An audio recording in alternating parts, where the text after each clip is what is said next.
Hi, everyone, and welcome. My name is Glenn Diesen, and I'm joined today by Alexander Mercouris. And also from the EU Parliament, we have Michael von der Schulenburg, who is a German diplomat, also working with the OSCE, and if I'm not mistaken, 34 years in the United Nations, which has held positions including the Assistant Secretary General in the UN peacekeeping missions from Iraq to Sierra Leone, and also, I would say a very important voice in not just German politics, but also European. So welcome, both of you. Yeah. So we really wanted my life is a bit more complicated, no? Sorry? I've been more complicated. I've been almost in any war you have, and because I was a specialist in the UN, and of course also on the development side, humanitarian, whatever. And I've many times been in Afghanistan. I know all the Mujahideen commanders. I've met all the presidents, including even Najibullah and things like this one, the Taliban, and all the rest of it. So I've been in Iraq and in Iran. I was almost for 9 years, 3 times because of the wars. And then, of course, in Syria and Somalia and in Sierra Leone and so on. You have to look at my real CV, not the one in Wikipedia. I don't know who did this, but I don't want to change it because I don't want to get any attention to it because they'd start fumbling them with my CV and also I don't care really what people think about me. That is not untypical of what many people say about Wikipedia, by the way, that pay no attention. And I pay no attention to Wikipedia. I don't think many of our viewers do either. So I've spent basically 34 of these 30 years. I lived actually in these countries. I lived in the countries. I had admission since '92, and I was all the time. I was actually living in them, signed in them, and sometimes I only came 3 times a year out and to see my family. So I'm very much acquainted with wars and how people think and how they do. I know less about, of course, the situation in Ukraine, but how people behave in war, how they decide, on both sides. It's very similar. It's very similar to Ukraine and Iran than it is for the West and Ukraine. I mean, we always think that we are so special. There's nothing special about it. The only thing which is special is that we have nuclear weapons in the background that the other countries don't have, and of course that changes a lot. But otherwise, the logic in wars is always very, very similar. Yes, I should have corrected Germany, Europe, as well as obviously the wider world. But I was hoping we could maybe start with German politics and then look more into the war in Ukraine, because in Germany it seems German politics is undergoing tremendous change. People are speaking of a gradual deindustrialization. There seems to be a new attitude towards war. There's huge political upheaval, as we saw in the elections on Sunday. So in a relatively short period of time, it appears that Germany has begun undergoing very dramatic change. Now, obviously, we're standing on the outside of Germany looking in. So we really wanted to ask you how we can best understand what is going on inside Germany at the moment. I'm not sure that I'm the right person because I haven't lived in Germany since 1978. It's very interesting. So I see it also from the outside. Now, I was very involved in all these elections, in the European elections. I was also in Leipzig and in Sachsen and Thüringen and things like this one. I think we should not forget there is a shift in Germany towards negotiations and not delivering weapons to countries at war, which we in traditional policy which we had followed, and which Scholz sort of throw over and says, there's a new time and we have now to send weapons to war countries. And I think this is now going to be questioned. It's about 68%, but in the last, when they required 68% of the Germans think like this, and different levels, of course.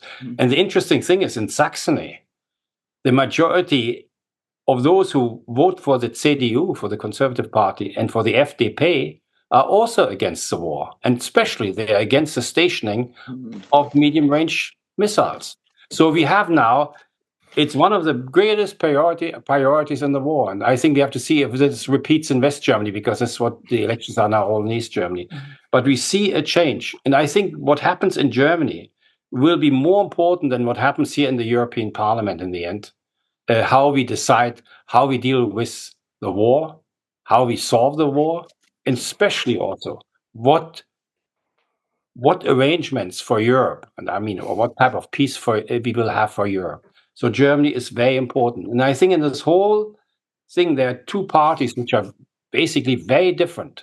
The AfD, which has a pro-peace agenda, and and us, the BSW. And we are opposed to the AfD because of many other things.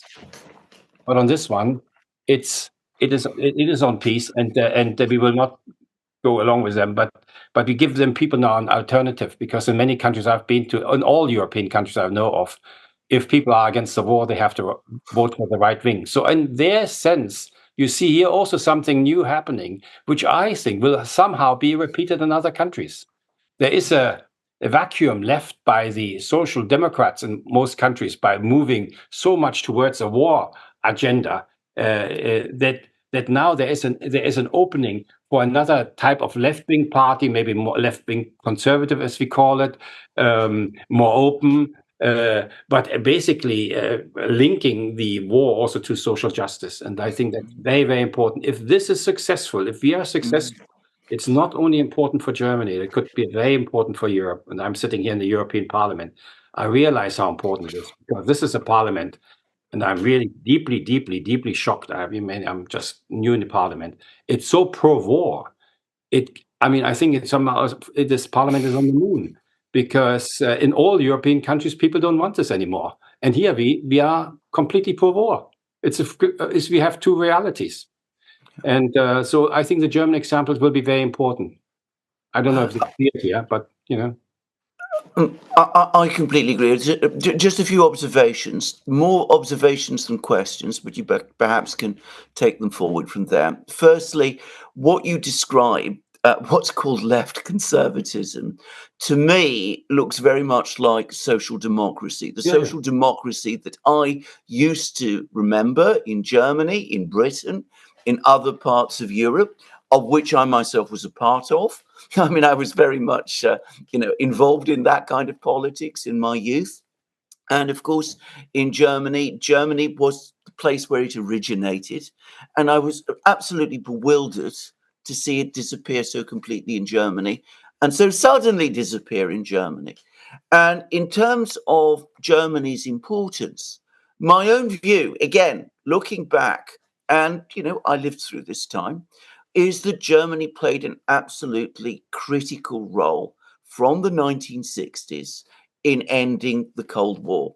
It was Germany's pursuit of Ostpolitik, which ultimately led to détente. It stabilized the situation in Europe. It secured peace in Europe. That peace in Europe made possible, ultimately, German reunification, amongst other things. And it was both economically successful, the sort of social democracy, which even to some extent the CDU was conducting, and it was diplomatically successful. It secured peace in Europe, and it made it possible to create the European Economic Community, which eventually evolved into the EU. I do not understand, I cannot comprehend how Germany, which was so successful in doing all of these things, stabilizing the situation in Europe in the way that it did, suddenly reversed itself so completely over the last few years. And I'm completely bewildered as to what has happened to the Green Party, the Grüne, who I remember as being the people who were opposed to militarization in Germany. They had all kinds of ideas. Pacifists. I mean, they're even absolutely. And now they are the most extreme Atlanticist pro-war party. I don't understand how all of that has happened. So for me, the arrival of Sarah Wagenknecht, the Wagenknecht movement, is a return to, for me, what I always understood Germany to be about. And of course, the IFA. Alexander, if I can interrupt you, what we see in this election, that's a German electorate is sensitive to that. We are only 6 months party, and we are the third largest party in the 2 state elections where we had. It's a huge success. And so we see there is a demand for people who don't want to follow this policy. But you see, Alexander, it will change quicker. We will see the war in Ukraine getting worse for NATO. And of course, sadly, also worse for the Ukrainian, because they are the big betrayed people here in Europe. And it will go worse for Germany. I mean, the economy goes down. I mean, we pretend it has nothing to do with the war. Of course, it's all to do with the war. I mean, all these sanctions, which we suffer more than the Russians, cutting us off from the raw materials. I mean, we happen to be in Europe. I mean, and not in the United States. I mean, and cutting us off from the trade with Asia. I mean, it's absolutely madness what we are doing. It is against any interest we have. Now, I have learned in all the years dealing with wars that wars are not about moral, but they are about interests. And we have completely forgotten. We are so subsumed with our moral arguments that we defend democracy, whatever now, and whatever, and these type of things, that we defend the mothers and children who are in the war and all the awful things that happen there, by the way, on both sides. And no, we have to think about what our interest is. And when I've been here in the parliament, the first time Europe had a chance to define its own policy without the Americans. America has basically said goodbye to the Ukraine war. I know the Americans, how it happened in Afghanistan and how it happened in Iraq, when they suddenly sort of realized that they couldn't win it anymore and they sort of detached themselves. The war is now ours. And we have all these elections, and they're thinking the other way, and we might have Trump in the end as a president who will make a deal with Putin over our heads. And what Europe does now, it doesn't choose what its interest. Its interest should be to negotiate how we can reestablish peace in Europe. No, we choose war. I mean, Europe has just chosen war. On the 16th of July, the European Parliament opened the first session, and the first thing we had was a resolution they called a resolution for the support of the Ukraine. A resolution for the support of the Ukraine. And we had 1 day to vote for it. I didn't get any vote. I couldn't speak on it. I mean, it was rushed through a 3.5-page long document, which says we have to stand to Ukraine until it militarily beats Russia. I mean, 2.5 years after the war, after Ukraine can't win the war. Here we say it should win the war. We say we should give Ukraine every year $127 billion in military equipment. This is as much as we have given them until now. I mean, in Ukraine, which has hardly any people and soldiers anymore. I mean, and it will not happen. And we say that all our Western weapons could be used on Russian territory now.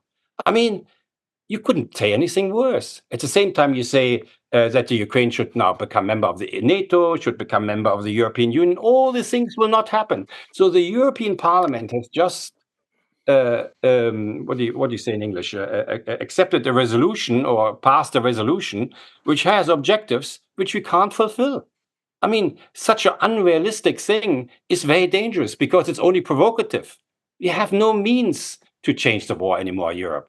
You see, the only 2 countries which could possibly have an influence is France and Germany, and both have now very unstable governments. And that nonetheless we do this. This is actually almost committing suicide for Europe, because in the document there's not one word about diplomacy, not one word. Even if you want to continue supporting the Ukrainians, there is no one word of negotiations, nothing at all. Orban is really been very badly treated in the things, that he has betrayed Europe and all the rest of it. We think he has done the right thing. But, it basically means that the European Union will not play any role in solving the Ukraine war. We have just put ourselves on the sideline. But it's a war on European soil. That means the biggest organization we have in Europe has basically said goodbye to a solution. Because who wants to talk to a unit which says war is the only solution, whereas India the BRICS countries have very soon their meeting over there.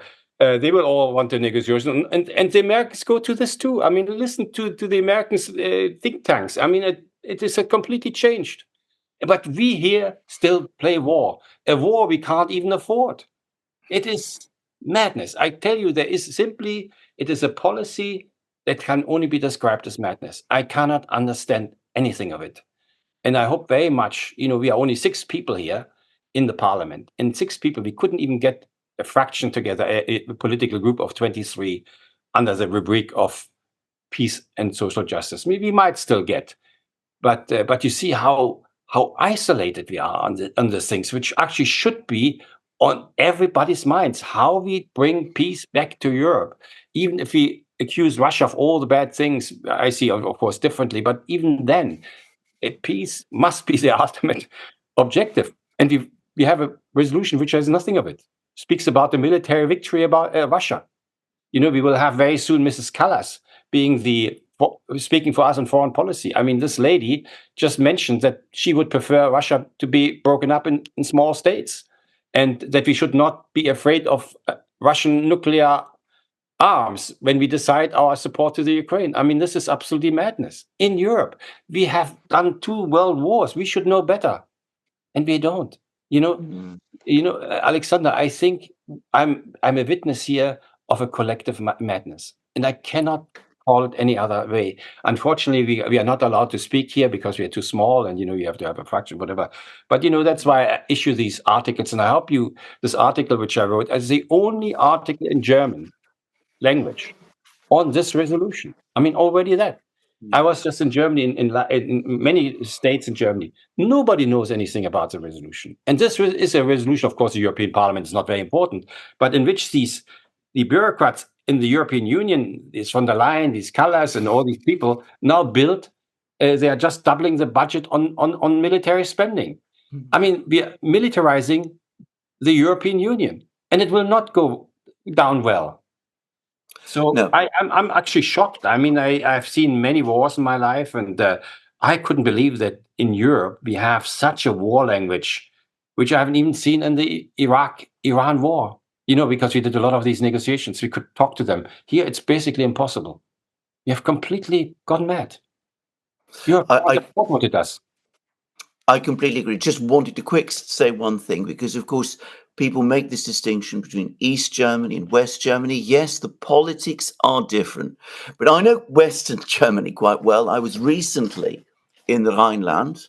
I spoke to people there, cross-section of people, young, old.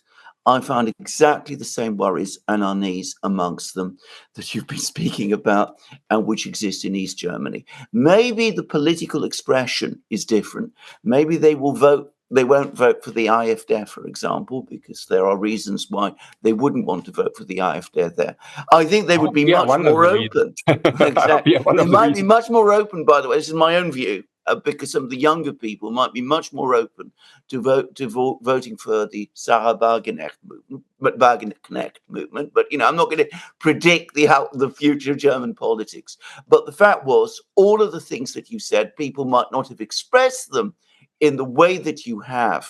But I found worry, unease, concern about the state of the economy, worry about the war, fears of greater conflict. They are growing. And I think the political class in Berlin doesn't see that.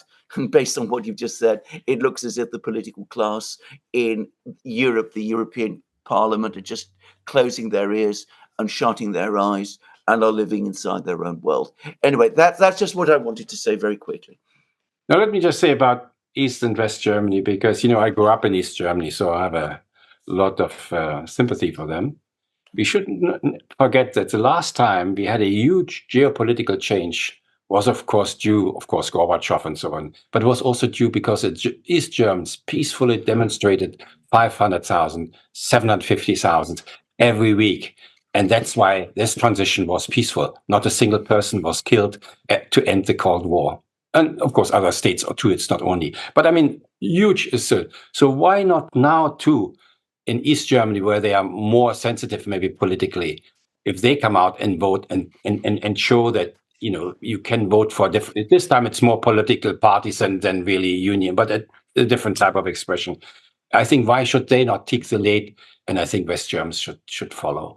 It is more difficult there. The big issue we have as a political party is how come that 68% in a recent what do you call it in English? Opinion poll said that they are against weapons sending to war countries and against stationing of very dangerous things, these medium-range missiles. I mean, we have to realize what it means. But it doesn't come yet in a political expression, neither in form of mass demonstrations, nor of a real change in the electoral attitude. And this is why I think what Sarah is doing, I'm sorry, Sarah Wagenknecht, I know her quite well, so is doing, and I think really a courageous woman as she is, because I think she's really badly treated. And luckily that the other day the man didn't have a pistol in his hand, no? She offers an alternative. It is very difficult because in most of the places we don't even have a political organization yet. And we don't have any money because, when you're a new party, you basically have to pay everything out of your own pocket. The only one who get money are now the sixth one here in the parliament. But this is really what we have to do in the future. And I don't know. I've just been to Saxony and I made a suggestion how we could formulate in a preamble with the CDU something which says in the preamble that we want to have negotiations and we want to have a people's referendum. We have a different expression for referendum, which is not binding, but we can do that. And that would be, and I think in Saxony that might be possible. That means we do something with the CDU. Because if we want to have peace, we have to penetrate also the other parties. I see very little possibility, especially in the SPD, which breaks my heart because it's a party, of course, I voted all the time for. I really can't see it. But I see, just yesterday also, I see, recently I was invited by a mayor to speak in the mairie, or what do you call it, the Rathaus. And he is a CDU man. He is a CDU man, invited me. And of course I go there. So I think there is a beginning of a political change towards peace and some reason. I mean, we're talking about reason. We're talking about being irrational, what we're doing now. And we play with fire. The medium-range missiles on German soil is basically giving up our sovereignty. Scholz has signed off our sovereignty in Washington. They're on American bases. We don't even know whether they have a nuclear armed or not. We have no say on it. We have no say of when they go off and against whom. Maybe they're shot against China afterwards. I don't know. So I think they're using our territory to turn it in their battleground, which is very convenient for them because it's on the other side of the Atlantic. And we have to stop that. I wanted to ask you, because you mentioned this violence against Sarah Wagenknecht. I'm wondering if this is something you're concerned about in Germany as well as wider Europe, because when this man threw these things at her, the media seemed somewhat dismissive, and I couldn't help but see some comparisons, because in Britain, similar things happens to Farage, and the media almost mocks it. When Robert Fico was shot in Slovakia, some reports suggested it was almost justified Trump, because he was kind of pro-Putin.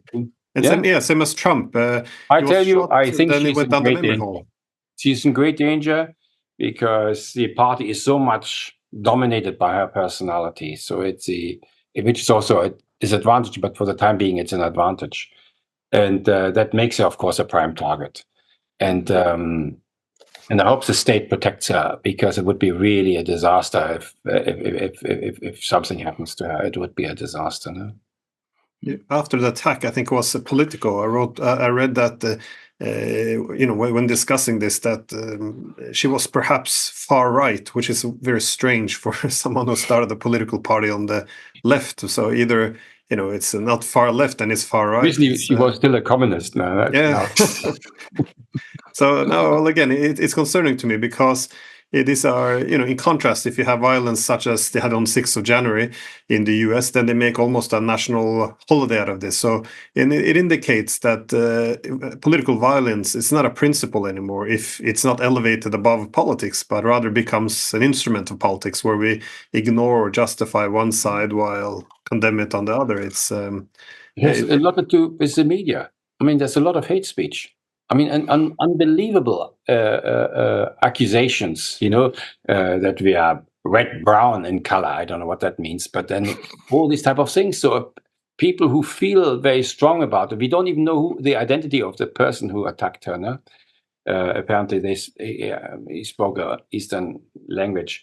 No, she is in great danger, and I think we have to. We hope that the state takes it seriously. But of course, I mean, the state presently sees her as one of the main enemies because she takes votes away from their parties. If you see where the shifts are, they're mostly from established parties. I think in Thüringen,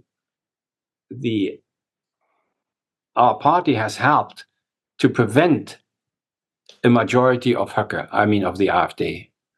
And in Sachsen, not so much, but I think in Thüringen we did. Because there are so many dissatisfied people people who vote for the AfD because they're dissatisfied, is not because they're suddenly fascist or anything like this. So they had now an alternative. If these votes would have gone over to the other side because of all the disinfection, we would have Mr. Höcke as a first prime minister of a state inside Germany. I mean, what a message to out in the world. What a message. So they should be very happy that we are there. Yeah. They should. Absolutely, because again, I mean, this whole thing about. Can you actually say a little bit about this? Because I'm getting very tired of having people tell me that the AfD and Sarah Wagenknecht's movement are somehow similar. Apart from the one issue of peace, they are completely different from each other. This is something that I find very. We've had articles now in the British media that talk about Sarah Wagenknecht being on the far right. John Kampfner wrote an article to this effect in The Guardian. People are being systematically misinformed about this. They said the same about especially Robert with your Fico, kind of Labour Party you're having, huh? Mr. Blair. Well, indeed. Robert Fico is now also apparently on the far right. Everybody's on the far right.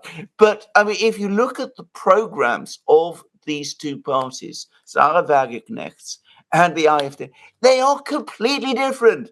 There is no overlap at all, except on this one issue.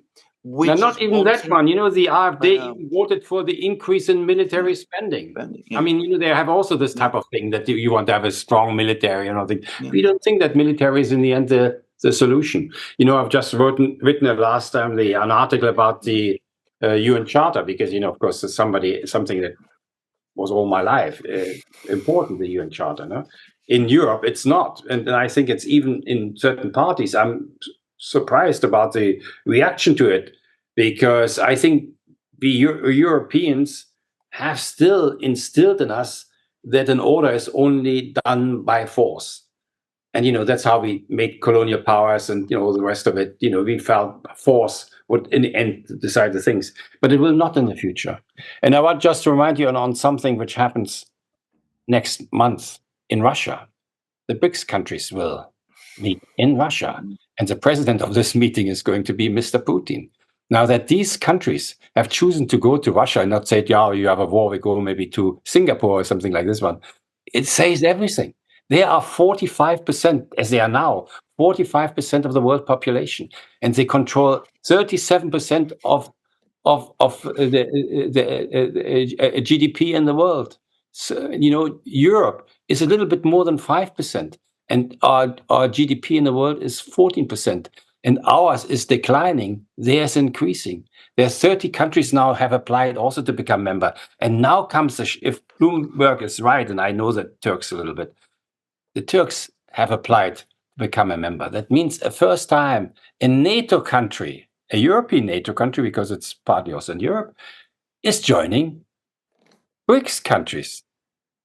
Yeah, I mean, the Turks see us now. Before they wanted always to be part of the European Union, they see us as a declining thing, and they jump on something which they say has a future. It is. I mean, they're not stupid. We make everybody stupid who doesn't agree with us, but it is not the case. So I think this movement of Turkey is extremely important. In which German papers do we have that? None. So that was my telephone. Yeah. I have a telephone here, a landline. No, I think you're right on the Turkish side, but also you saw now recently Putin went to Mongolia, which is a signatory of the ICC, and we were very upset because he wasn't arrested. But it also shows that the power is shifting to the east. Might go to Brazil and not be arrested. I mean, what is this one? No, I think you're correct, but also I think it's important what I think it could be quite positive what Turkey is doing, because what we really want to avoid is the formation of bloc politics. So it's often said that regions should have more the format of Olympic rings, so go a little bit into each other. So the fact that it's not always us or them, that Turkey can be essentially in two clubs, it can have a mitigating effect, I guess. But I wanted to just steer a little bit towards Ukraine, because you mentioned that the EU seems to have closed itself off to peace, and I was kind of curious because you have written articles as well with the German general Harald Kujat, who was the former head of the Bundeswehr and also former chairman of NATO's military committee, in which NATO's role has been criticized in this war. And Kujat, I guess, has been very outspoken in terms of the US and UK role in sabotaging the peace agreements as well in Istanbul in early 2022. So I was just curious, how do you see? It's very often very difficult to bring this up, because whenever I discuss our role in this war, it's always framed as excusing or making excuses or legitimizing how Russia responded. But on its own, I think this is kind of important, our own role in this war. I mean, the important thing for me is, of course, the UN Charter. When we say Russia does what we say in German Völkerrecht, a illegal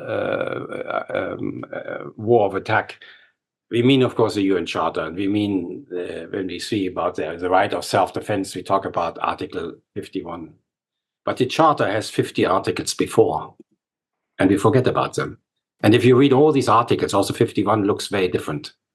I think what makes us guilty of the war is that we should have negotiated Russia's concern about security. We are obliged by the UN Charter to seek in any conflict we have a negotiated solution, and we refused that. And that means us being party of this war. We cannot only say that it's on one side. It is very, very important. This war was preventable. The issue of that the state feels threatened, and we have a lot of this, and follows only the OSCE agenda, the Paris agenda. I mean, it's all in agreements. Could have been avoided. It's a very typical diplomatic thing. You negotiate and you find a solution to it. We didn't want to. We armed Ukraine, and we put Russia in such a position that it had to choose either to go to war or lose its access to the Black Sea and so on. That's one thing. And after 1 month, when Russia and Ukraine made an agreement to which Putin had agreed, actually, this agreement was presented by the Ukrainians. And I can tell you from the UN point of view, because we know all these agreements which we have since the Second World War. It's a gold standard agreement. We have never seen anything like that so quickly. Two countries could agree on the main principles of how they deal.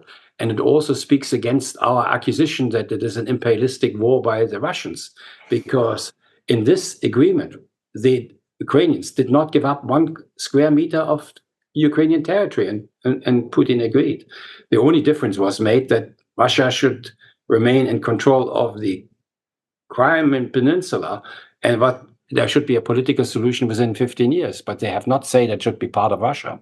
So I think it would be a very good thing. It was neutrality against territorial integrity, and we should have done this.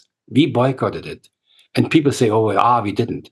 But then read the decision of the special summit of NATO in Brussels on 24th of March to which Biden came, in which they said they would support no negotiated solution with Russia until Russia withdraws first, which would of course mean that in this case Russia could not have, and it would not be neutral, and it would turn into a NATO state, unacceptable for Russia. And then of course a visit of Johnson in Kiev to tell them, if they sign anything with Russia, they would lose all the support. So I think we bombarded this out of our own interest because we didn't want an agreement which said Ukraine is neutral. Because of course people would ask, why didn't we agree on this before? Why didn't we negotiate before? Why did have Russia go to war for this one? It would suddenly justify Russia's war. So we couldn't agree on this whole thing. But we have now this war, and I think at least since April 22, it's the West who is guilty of this war, of continuing the war. If you apply the UN Charter, you cannot only use the GS Charter on Article 51, and ignore all the rest of it. You can't. But that's what's done. Which is probably why, by the way, the story of the Istanbul negotiations, the negotiations that took place in March and April 2022, are barely discussed. On 29 April, there was this one thing, Yes. but it was initialed by all the sides. We have the information from diplomats who were in the Ukrainian teams who confirmed that they had the agreement. It was initialed by 2 foreign ministers, had the agreement of Putin that this would be the way to go ahead. It's a brilliant achievement of the Ukrainian diplomacy, and we killed it. And with it, we killed now hundreds of thousands of Ukrainians. We shouldn't forget this. Yeah. Well, that's exactly the point, because continuing the war isn't helping Ukraine. It is destroying it. It is causing enormous damage and human tragedy to this tormented country. And yet it's always been spoken about in the West as if we must continue to support Ukraine. Now, hardly anybody in Britain knows about what happened in March, April 2022, about the role that Boris Johnson played, even though, by the way, the London Times was reporting it at the time, as was the Financial Times. But all of that has now been forgotten. It's barely talked about. There were a few articles that appeared briefly, I think, in The Spectator, but that's only read by a limited circle of people. Is it any different in Germany? Did the analysis that Kuyat and yourself... The first one who wrote about it was actually I, no? Yeah. And then we did it with Kuyat again, things like this one. And we even copied the 10 points. Yeah. They call it. If I can just say quickly, it's by far the best account that exists of what actually happened in March and April 2022. It's you laid it all out. You provided a chronology. It's all there. Many things in war you don't know what happens, but this one there can be no doubt. No, there can be no doubt what happened. I know that quite well. The Turkish diplomats, Turkish have very able diplomats. Now it's, of course, with the president, so I don't have the access anymore, but at the time it wasn't. And of course, I talked to Schröder, who was personally also there in Istanbul, that. So, and then, of course, my own knowledge. There is no question that happened like this one. And our sources are not Russian sources. Our sources are Ukrainian sources. And the Ukrainian will bitter one day accuse us why we have boycotted this solution. They would have been much better. And what we also don't know, that the third point was that Russia agreed to support EU membership of the Ukraine. Who knows it? Well, that's the point. That's the question I asked. Have you broken through in terms of German public opinion? Do people in Germany know about what was lost in Istanbul? I think, thanks to us, more people know it in Germany than in most other countries. In France, there's absolutely no knowledge to my knowledge as much. In Italy, not. UK is, of course, you're a warrior country. You like war somehow. The same thing, by the way, in the Netherlands. My wife is Dutch. There's no peace movement.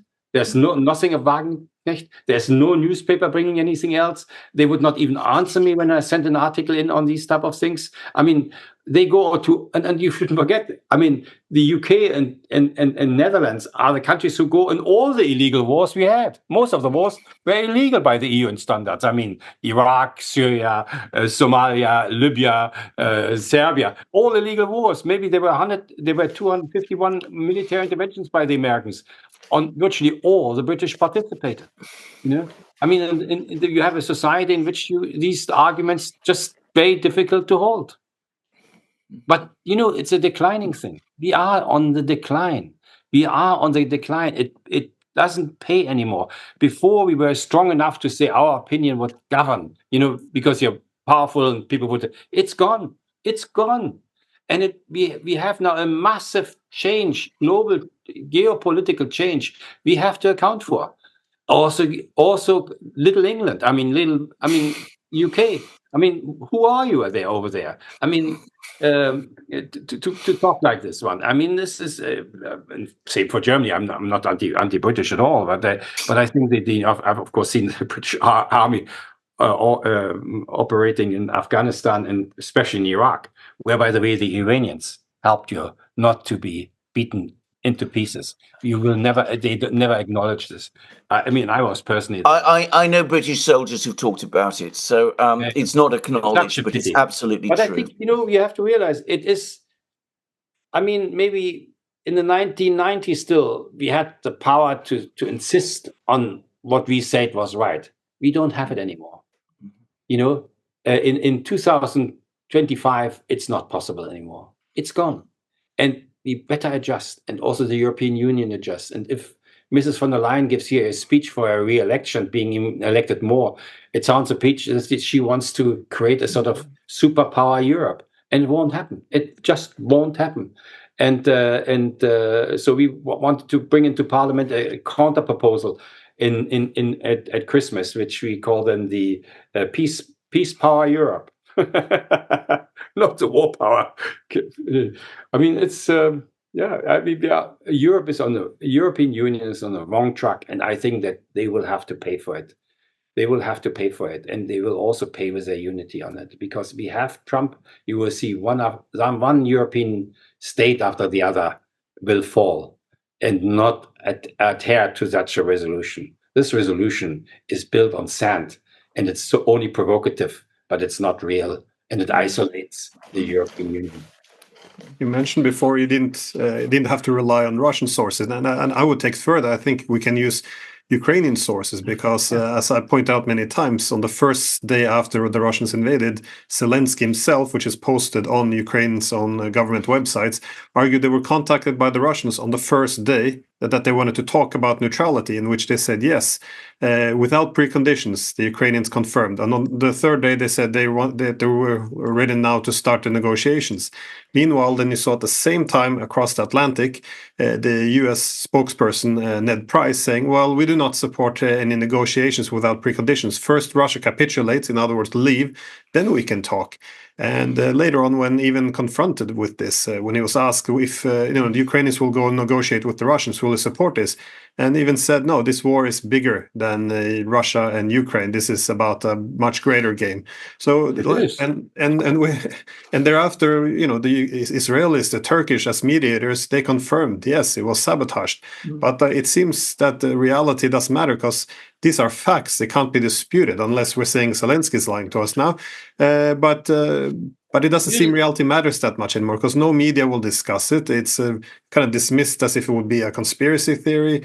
Politicians don't want to talk about it, so it's a bit frustrating. That reality, it does matter. It's very interesting. When the West realized that they were close to an agreement, at the time they met, there were still 15 points. Later, in Istanbul, they condensed it to 10 points. A brilliant document. It would have been the document in the world to see how you make peace, very quickly. That's when they had the summit of NATO. And you can read this. I mean, this document basically says we don't want that. And the interesting thing is that 3 days later, on 27th, Zelensky gave an interview to journalists, which also include 5 Russian journalists, in which he is confirmed that this is the way to go. And on 29th, he agreed that his foreign minister initials the 10 points of Istanbul. So Zelensky actually opposed NATO decision in the initial. We have the poor guy. I mean, and if he hadn't threatened him, and probably he's threatened also by his own nationalists, and and let's be very fair, also fascist type of armed groups. I mean, was in a terror position, and also the other thing is that Russia announced on 28, one day before Istanbul, that they withdrew their army from Kiev and Kharkiv as a gesture of goodwill, because that's what was foreseen there. You do that often to say that, okay, let's sign it because it was very close to it. We say, of course, because they were beaten. They were not beaten. They were withdrawing, and then of course came this Bucha thing. Who knows what the truth is about the whole thing? But one thing is true, that they didn't stop the negotiations, because you have peace negotiations or ceasefire negotiations because you want to prevent this type of things, not to stop it. I mean, it doesn't make any sense, the argument we have in the West, no? Mm-hmm. So I think there's a lot of things happening, and I think the history will not give us right on how we see it. And may I add to one more thing, because I've lived always in the international community. You must not forget now that this account is only in Western European countries, not even anymore in the United States to that degree. Mm. It is not by 90% of the rest of the population. Maybe this Marcos there in the Philippines, but that's it. And people don't believe it. Even India and China are the same thing. They also don't want, because the crux of this war is NATO expansion. It's not imperialism of Russia. It's our way of trying to control the world. And that's what India doesn't want, what China doesn't want, what Indonesia doesn't want, what the Africans don't want, and what the Latin Americans don't want. They don't want NATO to expand further, and therefore cement the control of the Western world and what they call the rule-based order, which is basically where they only play a subversive role. And thereby the UN Charter becomes so important. And this is something which you also in the West don't understand, how important the UN Charter is. Absolutely. And of course, the point that you always hear from all kinds of states outside the West is that the UN for them remains the core of the entire international system. The UN Charter remains the core of the international system. When we talk about a rules-based order, I get the sense that many states, we've spoken to 2 Indian diplomats on these channels, on this channel, in this format, Glenn Diesen and I. They talk about things like the rules-based order as an attack on the UN Charter and the international system, which they are totally committed to. And I think this is something that people in the West simply don't understand. The BRICS countries are our hope. And that's why I'm going now also to New York. I'm invited there at Columbia University because I want to have more contact. My articles are all published, by the way, in India. IDN, big thing. Yeah, it has a big readership, and even in the United States. So India is interested in this type of things. No? And but, look at NATO.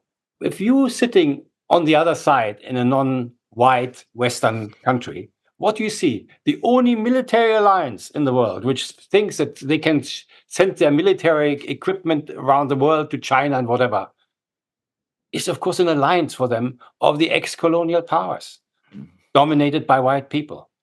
Of course, they must object to it. They must object to it. And they don't want this NATO to take control of the Black Sea and Ukraine. And that's why Zelensky has never gotten really a grip in the third world, saying, they take away our country, because these countries are very worried about loss of territory and, this type of things. And things like this one. No, they don't want this. And we are there alone. And we speak here in the European Parliament as if we threaten countries which don't do the sanctions well, that we will also sanction them. And we don't realize that we have lost it already. I mean, this is pathetic, if it wouldn't be so dangerous. What are we going to do? What are we going to do? Are we going to have a situation in Europe where the outside world, for the first time ever, comes and sorts out for us European problems, I think that so. Chinese and Indian mediation comes along and actually plays a role. I mean, that would be a radical change. That's something that has never happened in European history that I can remember. But we are used that for 400 years that we were colonial powers, that we, with a threat is because of Christianity, that's because we brought civilization, we do all the sort of things, and we alleged we bring democracy. I mean, that's how they see us. We are gone. But I think it's important. And if we don't adjust in Europe, we will pay a very high price. You cannot have politics against reality. I don't know what you say in English, but we say the translated the art of politics is always to do the feasible. I mean, you have absolutely. To politics is the art of the possible. If you have Mrs. von der Leyen, I mean, she is a dreamer, actually, a dangerous dreamer, and it's just is beyond any reality. It's beyond any reality. How do they want to win the war there? I mean, I don't know. But it's interesting that when you go to a place like India, when we're wondering why they're not supporting our policies, it's always the assumption that they do not have the right facts, that they have been propagandized. But I'm also every once or twice a week on Indian TV, and it's you notice there that there's more scope for actual discussion, because if you look at things like Nord Stream, for example, in which now the US attempts to blame the Ukrainians for it. And Scholz, by the way. Scholz. That's an interesting thing. Yeah, but what I find fascinating is now with this news story from America, they said that all they knew about the attack and they tried to prevent it before it happened. But this is, to me, this is fascinating because, first they say, hey, we knew about the attack before it happened, but that it wasn't Russia. Nonetheless, then they're admitting to the world that when they said, there was probably the Russians behind it, they lied. And thereafter, they actually used this attack to justify NATO militarizing more the oceans. So the Barents, sorry, not the Barents, the Baltic Sea, the Arctic, that NATO needed more control over the ocean. So again, they lied, and then they admit that they used this to militarize relations further. And I look through the media, there's no discussion of this. There's no other perspective. It's admitted, but no one will report on it. But if you go to India, China, they can talk about it. So it's more ability to live within the real world, I guess. The interesting thing is, when the discussion was in the Security Council, which I listened into, all the states, including America, called this economic terrorism. Which it is. And but outside, we think it's a sort of diving instructor who blew up the whole pipeline. I mean, it's ridiculous, the whole thing. But what is important on the news, when you read this article from the Wall Street Journal, what is important, that they accuse Zelensky and Scholz of having known it before. They accuse them both. And this is very serious, because if Scholz knew before it and hadn't done anything about it, that is, I don't know what the English word is, that's actually betrayal. I mean, this is something which he could really be persecuted for. I mean, his job as a prime minister is to defend German interests. And if he doesn't do anything about it, I mean, he's complicit. And this is very serious. And what I find so interesting about the whole thing, when the Washington NATO summit was, basically what was said on the sideline, which was the most important thing, is that now Germany has to take the lead on the Ukraine thing and support Zelensky. And a few months later, these two guys are accused of having done the wrong thing. Why? It's really funny. No, it's not funny. It's terrible, actually. It's tragic because, of course, the other thing to say is that Europe, when it was economically and politically powerful, I mean, it was, when I was born. In 1961, when I was born, Europe was still a mighty political, economic, cultural force. Politics. A lot of diplomacy happened within Europe. But we did do diplomacy then. There was actual diplomacy. I mean, Adenauer, who was an extremely anti-communist chancellor, went to Moscow And this is at the time when, you know, the Germanies were divided and there were all kinds of issues. But he went to Moscow. He negotiated with Khrushchev and the Soviet leaders of that period. We don't do diplomacy anymore. We don't seem to understand what diplomacy is any longer. When it was the Europeans who don't even have invented foreign ministers anymore. I mean, who would fall for? I mean, Mrs. Baerbock. I mean, Mrs. Baerbock is not. I mean, she has a one-dimensional mind, but I think it's also, yeah, it's actually, I think it's really a lack of intellectual capacity there. I mean, it's you know, as a foreign minister, we have invented diplomacy already with the Greeks. You know, when you go to war, you must have one person outside who sort of sees if there is not a more peaceful solution. That's what they are for. That's what it is for, or prevent the war. I mean, this is what they are for. And then and she is not at all. And she's a number one warmonger. And unfortunately, with Mrs. Callas, we will have the same. It's a European Union now. But you know, the time has changed, and all these things will now turn against us. We will not be able to use such an attitude to influence things our way. That's gone. And the big loser is this, therefore, of this war is of course sorry,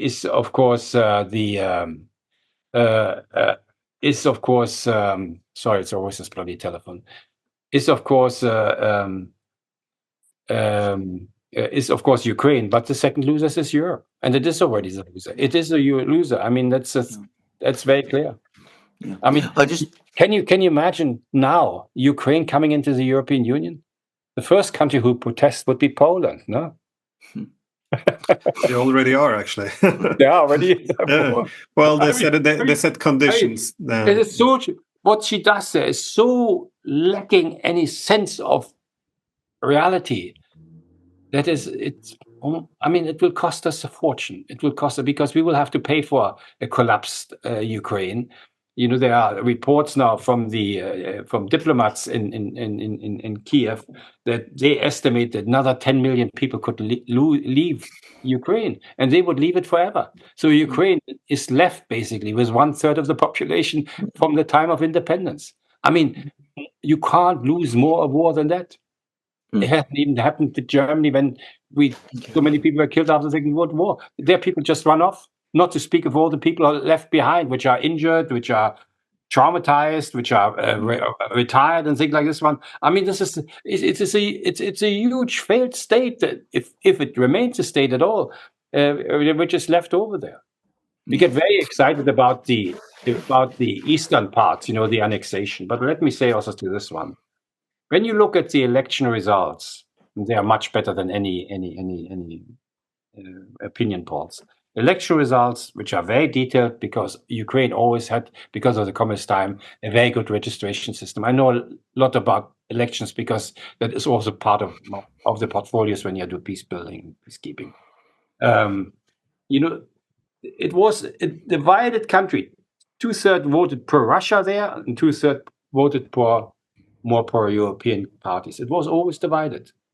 You know, now we have given the one side our weapons, which are pounding all the time the Russian-speaking part. I mean, they are being pounded with our weapons. We pretend always Russia does the destruction, but we send them too. I mean, they also explode somewhere. You know, except the 2% which is sent into Russia, they all explode all Ukrainian territory. These people will never want to be part anymore of a Ukraine. They can't. So I think this thing is decided like very much like actually the war on Kosovo, because during the war of Kosovo, of course, Kosovo became more Kosovarian, and they didn't want to have it anymore. You didn't even have to have a referendum. I mean, they didn't want to be part of Serbia anymore, and I think something very similar happens there. I'm going to end on an optimistic note, which is I think that one of the reasons these European Parliament resolutions are completely unreal is because they're losing contact with the overall sentiment in Europe. We've seen that in Germany with the election results. I saw it for myself when I was in Germany a few weeks ago in the Rhineland and talking to people there. They were extremely unhappy. They were bringing up I mean, I wasn't going out to talk about politics. It was a social visit, but people were bringing up themselves how concerned and unhappy and worried they are. We've had elections in Britain, and the most interesting thing about those elections was that the mainstream parties saw a major decline in their support, even though there was a lopsided effect because one party saw its support decline less than the others. I think Labour was voted only by 20% of the electorate, but absolutely, majority has something to do with your electoral system, like in France, by the way, no? Exactly, like in France. So the mood in Europe is shifting strongly in exactly the way that you said. And you mentioned the fact that there are no protests and there's no rallies and there's that kind of thing. The reason that they don't exist, in my opinion, is because the political structures that once used to channel these protests, for some reason, are no longer there, because over time they became assimilated to the system. What we're now starting to see in Germany, to some extent in Britain, maybe eventually in France, is that new political structures are emerging, which are going to start to take their place. And when that happens, and when that all starts to come together, we will definitely start to see the protests and the pushback and all of that. And it won't just be one demographic. It will be many of them from many different levels of society. I'm afraid we still have some way to go before that happens, but you can see it developing all the time. And the one thing that the war is doing is it's acting as a catalyst, accelerating this process of reawakening, if you like, in European politics. Right. I just want to make one point, because in the beginning of the talk, you, Mikael, mentioned that the EU only has now moral arguments which can't be translated into reality. But I wanted to add, and actually, that I think this is part of the huge problem we have in Europe, because on the face of it, moral arguments should seem like a positive thing, but the problem is all policies are then framed as right versus wrong or good versus evil. So what I often see in Europe, we're always speaking in slogans. So, we're with slogans which everyone agrees with, or concepts, because we're all pro-peace. We all want to be pro-Europe. We all want to be pro-Ukrainian. We all agree with this. But then when you unpack what it actually means is, peace, as Stoltenberg says, weapons are the path to peace. And, pro-European means, we have to... Europe has to be integrated with a military alliance, which redivides, remilitarizes Europe, making us less prosperous, less safe. And also, most important of pro-European means the two largest European countries, Germany and Russia, should not integrate economically. And we do the same with the pro-Ukrainian. We say, what is pro-Ukrainian? Well, we have to push NATO on Ukraine, even when the Ukrainians oppose it. That's pro-Ukrainian, in my view. Sorry? Not to get them all killed. Yeah, well, that would be pro-Ukrainian. That's how I would define it. Funny thing. I mean, it's going from bad to worse for you. I mean, why should people now die for a war that is lost? I mean, why? And we give them the weapons, and it's like having these dogfights in the old time. They're already bloody and all the rest of it, and we throw them some meat all the time to continue fighting, and that's what we're doing. And all these parliamentarians who decide here, they get each day 350 euros for just being here. Yeah, just for being here. The average in Ukraine now, who goes to the army and sits there, would not get 100 a month. And we decide here that this war has to continue. Unbelievable. But let me say something about moral, because I did a lot of these negotiations. We always had a saying that in the negotiations, of course, I'm not against moral, but in the negotiations, if one party speaks about morals, this party wants war. And if the party starts talking about interests, it seeks a solution. Remind this. It's true probably for all the wars, also for this one. You like it? Yeah, no, I like it a lot. It reminds me of something, by the way, which lawyers always say, litigators always say. My background was in law and litigation, which is that anybody who comes and talks to you about principles, that you're fighting for principles, you're going to bring a legal case of principles, is a fool and is going to lose. It is an iron rule, and I've seen this play out time and time again. It's a fact. Yeah. Okay, very good. Well, I guess it's a good place to finish it off. So I publish quite a lot, and it's sometimes very, very difficult to get it known and do it also in English, no? And there's very few people who will have this insight in wars and in what happens in Europe. So I hope it gets spread out. Not that my name you can take even off. I don't care about these things, but to realize what Europe is presently doing is to destroy itself. Yeah, I guess that's the moral arguments when we hear Baerbock say, "I will support Ukraine no matter what my voters say." It sounds awfully moral, but what it really means is democracy means little, and also how we define being supporting Ukraine, which means often pulling into military alliance they didn't want, sabotaging their peace agreements and pushing war. Of course, our democracy is suffering badly under this war. I mean, it was already before. I mean, look at this, how difficult it is to publish something in German, how difficult it is to get this news into the radio channels and things like this. When we need people like you. I mean, these public radio stations, including the BBC, wouldn't bring this type of thing. It would just ignore it. Not even as a saying that is another opinion. We don't have that anymore. And they are going to lose. I tell you, they are going to lose. Yeah. Okay. No, we almost finished on a happy note, but okay. Anyways, thank you so much. I wanted to thank you because it's so important what you're doing. It's so important. This. I mean, I'm not reading any German newspapers anymore. Just stopped reading them. It's not that I'm not interested. I'm not interested in other opinions and things like this. But it's so manipulates the whole thing. And for somebody who knows a little bit more about these things, you just feel off the stick. Well, what it is written there. And these you're joining the great majority of people. One of the things that's been happening. And what we have seen also in Germany, probably everywhere, is of course the emergence of a parallel news channels, parallel newspapers on platforms and things like this. One very, very important. I have in one of my things are usually sort of published in 10 to 15 different platforms, and in one platform already I got 55,000 readers. I would never have gotten this in any of the normal newspapers. So there's hope. There's hope that democracy doesn't die, reason doesn't die, that in the end we do the right thing and we are for peace and not for war. Yeah? Yes. Hey, thanks, Dan. Thank you very much, Michael von der Schulenburg. Thank you very much for coming on our program. A wonderful program, if I missed that. Okay, fine. Okay. Talk to you.